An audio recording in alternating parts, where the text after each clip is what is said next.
Bismillahirrahmanirrahim. Assalamualaikum warahmatullahi wabarakatuh.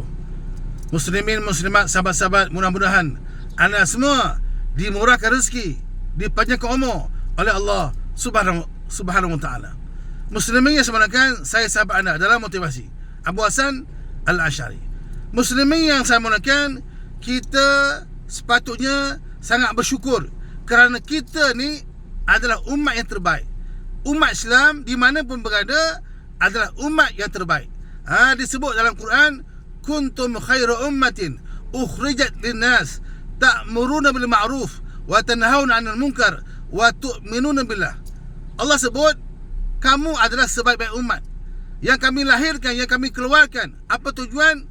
Mengajak orang kepada kebaikan, mencegah daripada kemungkaran. Wa tu'minuna billah, dan kamu dengan syarat beriman kepada Allah Subhanahu wa taala. Jadi kita adalah umat terbaik selagi mana kita buat dua perkara, al-amru bil ma'ruf wa nahy 'anil munkar, mengajak kepada kebaikan dan mencegah kemungkaran. Muslimin sebenarnya Nabi sebut, man ra'a minkum munkaran falyughayyirhu bi yadihi fa illam yastati' fa bi lisanihi fa illam yastati' fa bi qalbihi dzalika ad'aful iman. Bila kamu nampak kemungkaran ataupun kamu tak nampak tapi kamu tahu, kamu dengar ada kemungkaran, maka kamu kena cegah dengan tangan, dengan kuasa kamu. Nah, kalau tak mampu dengan kuasa, tak ada kuasa, dengan lisan memberi nasihat. Para mufti terus memberikan nasihat, para pendakwah terus menegur, cegah kemungkaran. Nah, kamu dah kalau tak mampu dengan lisan, fa biqalbi, jangan redha dengan hati. Tak redha maksiat tu dengan hati. Zalika ad'aful iman, itulah dia selemah-lemah iman. Jadi ini hadis sahih riwayat Muslim. Muslimin yang semulakan nak bagi tahu kepada kita bahawa Islam akan mulia, umat Islam akan terhormat, akan dimuliakan, akan dikagumi sekiranya sentiasa mengajak kepada kebaikan, mencegah kemungkaran. Muslimin yang semulakan, kalau kita ajak orang kepada kebaikan, jom surau, jom bersedekah, jom ingat mati, orang tak marah, jom solat, orang tak marah.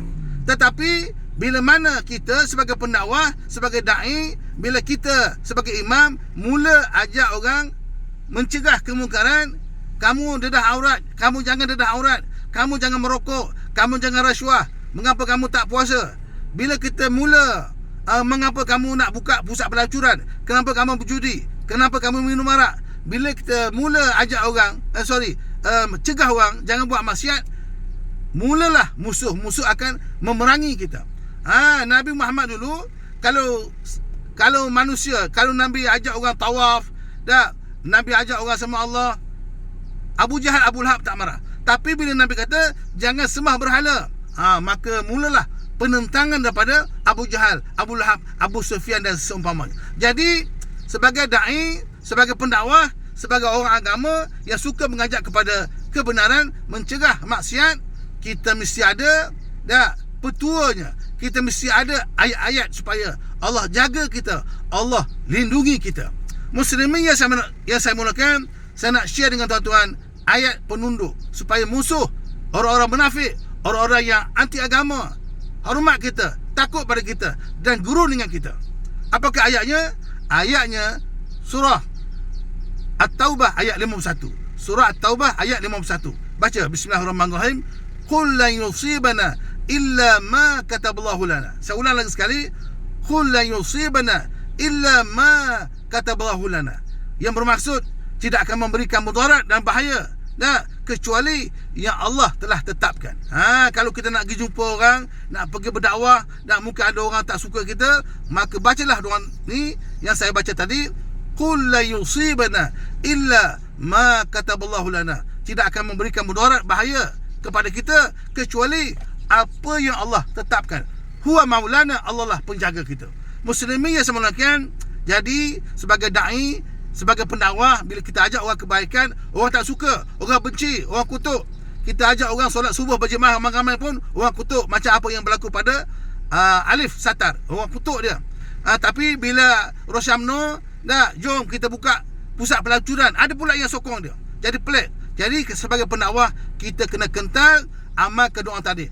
Qul la yusibana illa ma kataballahu lana. Muslimin yang sebenarnya Jangan takut, jangan bimbang. Allah bersama kita. Kullu syai'in biyadillah fatma'inna ya qalbi. Semua berlaku di tangan Allah. Apa pun yang berlaku di dunia ni di tangan Allah, maka tenanglah hati. Saya ulang lagi sekali. Kullu syai'in biyadillah fatma'inna ya qalbi. Semua benda ni adalah di tangan Allah, maka tenanglah hati. So jangan takut, insya-Allah. Muslimin yang saya muliakan, dikatakan Tok Janggut, pengelima, pejuang kemerdekaan, pejuang Islam di Kelantan, dia bila menghadapi musuh British yang zalim, dia selalu baca ni, qul la yusibana illa ma kataballahu lana. Kalau kita menghadapi majikan yang ganas, yang bengis, yang pilih kasih, yang menindas, kita baca doa ni, insya-Allah. Muslimin yang saya muliakan, laisa laha min dunillahi kashifah. Laisa laha min dunillahi kashifah. Tidak ada yang lain melainkan Allah sebagai pelindung kita. So jangan takut, jangan bimbang, teruskan berdakwah kepada ustaz-ustaz, dai-dai. Kamu dituduh sebagai penunggang agama. Ustaz-ustaz ni kadang-kadang dituduh sebagai penunggang agama, dituduh sebagai ustaz sampul nak dapat duit. Ini ustaz ni. Jadi teruskan perjuangan, jangan goyah, jangan gentar, teruskan perjuangan. Allah bersama anda, insya-Allah. Ila liqa. Follow saya di TikTok Ustaz Abu Hassan. Assalamualaikum warahmatullahi wabarakatuh.